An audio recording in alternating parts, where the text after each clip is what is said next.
Hello camarades. Bonjour, on est arrivé au château de Fougères. Donc Fougères, une ville à 45 minutes de Rennes, avec un gros château comme vous pouvez voir derrière nous. Oui.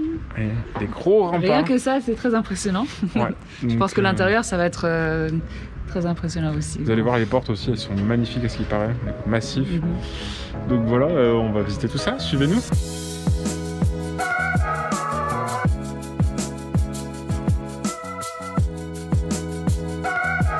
Les remparts sont très jolis. J'ai vraiment hâte de faire l'intérieur.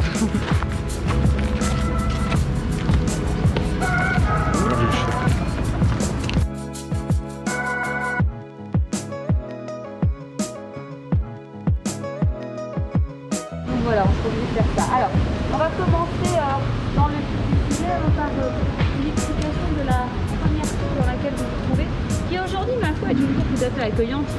Un petit peu, vous savez, salle des pas perdus en attendant son guide. Tire. Et on déclenche ça. Wow. C'est simple, hein. Ah, ça m'écrase la tête. Ah oui, il faut faire ça. Voilà. Donc vous ne sortez pas sans ça. Ça veut dire que déjà sur le dos, vous avez gambison, indispensable, la hache, obligé, un grand classique indémodable. Le fléau, très festif, le fléau aussi. Hein. Tout de suite, dès qu'il y a des trucs qui s'agitent, qui pendouillent, c'est sympa. C'est quoi, c'est en mousse ou c'est... Non, c'est... Non, non, Ah, c'est une c'est hache, des... la cata, quoi. Vraiment la cata. Alors, je les appellerai les essentiels. Les essentiels, donc un de chaque côté. Allez, dague. Notamment, alors en premier lieu, la dague. Vous êtes en mauvaise posture, comme une tortue sur le dos, mal en point. Vous sortez la dague, un petit coup sous les côtes, ça peut vous sauver la vie. Toujours avoir une hache. Oh, ça fait peur. Le fléau, bien aussi. Hein. Attends, t'es sûr? Et puis pour terminer l'épée, c'est le plus clair. Hein. Donc, Ça coûtait cher. comment on frappe? Lame à plat, et quand on est dans les chairs, crac, on tourne. Pour garder la plaie ouverte.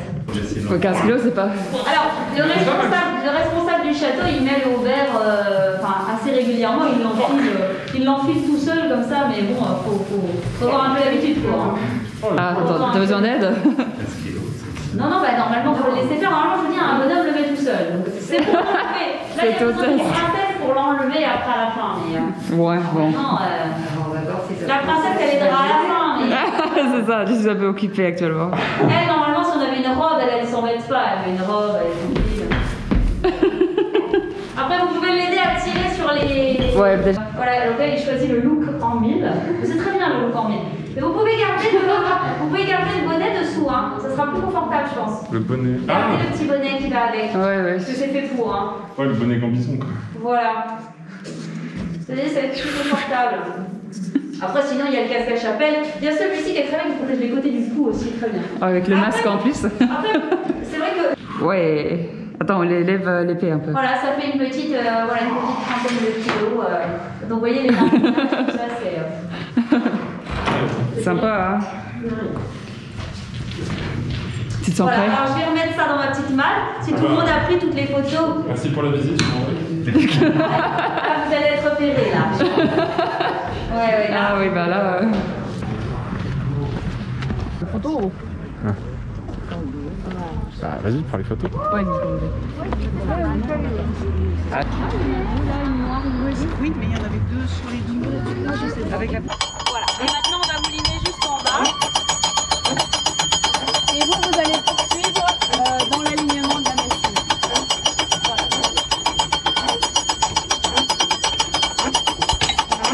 Voilà. Bon. La fronde et le contrepoids mobile, c'est ce qui fait. C'est ce qui démultiplie la distance, bien sûr, et la puissance à laquelle on lance la roche de 140 kg. En comparaison de la catapulte, en fait, où le geste est uniquement celui-ci, hein, comme le petit poids dans la cuillère. Et donc, vous allez déclencher le tir, en fait, parce que vous allez me dire 1, 2, 3, décheviller. 1, 2, 3, décheviller. Ah. Passer par-dessus château. Parler d'une efficacité. voyez? Ouais, des fois on tape dedans, des fois Alors, ça se joue à très peu de choses. Bien, ouais. Là, j'ai tapé, j'ai tapé devant, donc mon boulet était sans doute un peu lourd. D'accord? Parfois, vous pouvez taper complètement derrière si votre boulet est trop léger, mais ça se joue à très peu de choses. Ce sont des boulets de 3 kg. Ouais. Donc voilà, là, comme vous avez vu, normalement, on a tiré avec un trébuchet à taille 1,5, je pense, 1/4, 1,5. Qu'on a demandé à la guide. Et là, vous avez le vrai trébuchet taille réelle, en fait. Je vais vous montrer. Attendez. Voilà. Tu penses c'est énorme. La guide était super cool. Voilà, on a pu essayer plein de trucs. Oui, des armes, des costumes. Essayer le trébuchet. Donc là, on va finir le bout du château. Parce qu'on a 15 minutes avant la fermeture. C'est ça. Donc franchement, très cool. Hein. Ah oui, Ça... j'ai très impressionné. Ça bat presque Châteaubriand. Alors Châteaubriand, il y a le côté histoire qui est important. Et outre le côté histoire de Châteaubriand, c'est vrai que celui-là est impressionnant. Ouais. On est monté sur un petit point de vue, regardez. Vraiment, on a 360 degrés.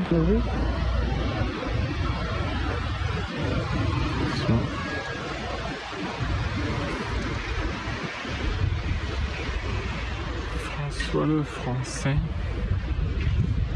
Ici, en fait, c'était le logis. C'est là où le roi dormait. Enfin, le roi. Le seigneur dormait. C'était sur 2 étages. C'était aussi haut que ce qu'il y a là. Et tout ça, c'était des pièces. Là, on voit les colonnes du truc. Le puits, il y a les 2 gros donjons derrière. Et les 2 trucs là, c'est des colonnes où tirer à coups de canon. Parce que du coup, il y a 2 côtés. Et les gens attaquaient plus du côté là-bas. Vu que de ce côté-là, où on rentre en fait, c'était vraiment un gros piège avec des marécages et tout, c'était imprenable vraiment de ce côté. Donc tout le monde est passé de l'autre côté quoi. C'est pour ça que toutes les canonnières sont de ce côté-là. Vraiment impressionnant comme château. Alors on pensait que ce serait fini pour Fougères. Au final, on a vu un petit chemin découverte. Il y avait marqué panorama château. On s'est dit ah, peut-être qu'un beau point de vue par au-dessus, ça pourrait faire des belles images. Et donc là, on traverse un petit jardin. Et je pense que c'est les vieilles maisons qui doivent être les maisons d'époque un peu. Ouais. Je sais pas si vous voyez dans le fond là. Donc voilà, on va aller jusqu'au panorama comme ça, vite fait, on se promène. Écoutez, on a tout monté. C'est une jolie petite place avec un joli théâtre derrière. On cherche toujours le point de vue. On sait plus trop où c'est. En fait, du château, on voyait une église en haut qui nous paraissait vachement haut. Putain, oui, c'était haut. On la voit se dessiner au bout là-bas. On va se rapprocher. Donc voilà, au final, bon, le devant est joli. Ils vont peut-être fermer, il y a des portes. Tu vas pas y aller tout de suite. Ouais. On va vite faire rentrer dedans. On a enfin trouvé le panorama, à côté de l'église.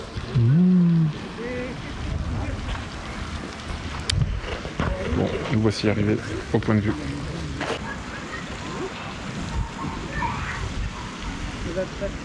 Bon, on arrive dans la petite rue là.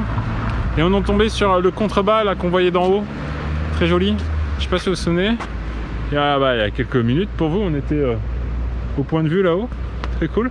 Et au final, on a fait tout le tour. Du coup, on a tout monté là, jusque là-haut, et on est revenu là comme ça. Ça nous a fait un grand tour. Écoutez, on a vraiment tout vu là pour le coup. Ouais. C'est trop calme avec le petit cours d'eau là.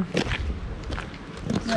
Le petit cours d'eau, avec le gros château à côté, c'est super. Un petit balade, ça fait une petite balade. Hello camarades. Donc on est arrivé à Château-Giron. Vous voyez le château derrière. Hein. On reviendra ici lundi. Mais du coup là, on nous a dit qu'il y avait un truc ce soir. Et c'est juste pas loin du château là, donc il y a un food truck, on va manger tranquille, on va se poser en écoutant la musique. On a pris des très bons burgers et des frites qui sont cuites dans la graisse de canard. Alors voyons ce que ça donne, ça a l'air plutôt pas mal. Ah ouais, au bout de la différence quand même entre l'huile normale et comme c'est fait dans la graisse. C'est très fat mais c'est très bon, ça a l'air pas mal.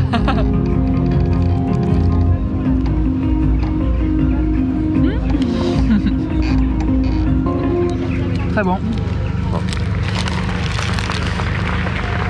Ouais, très bon. Hein. Il y a un steak, il y a du bacon, des oignons caramélisés, c'est ça. Et double tranche de cheddar. Bon, et puis après on a l'ambiance et tout. On va montrer un peu.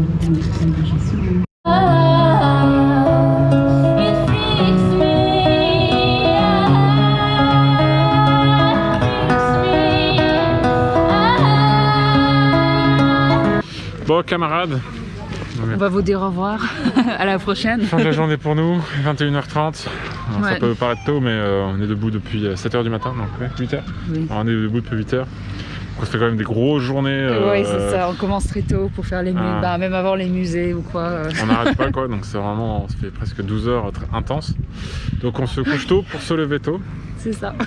Donc voilà. Bon, dans tous les cas, on a bien fini la journée, on a bien mangé les burgers que vous avez vus. Il y avait une bonne ambiance, une ambiance tranquille, sympathique. Fin de journée, c'est bien. Prêt à s'endormir.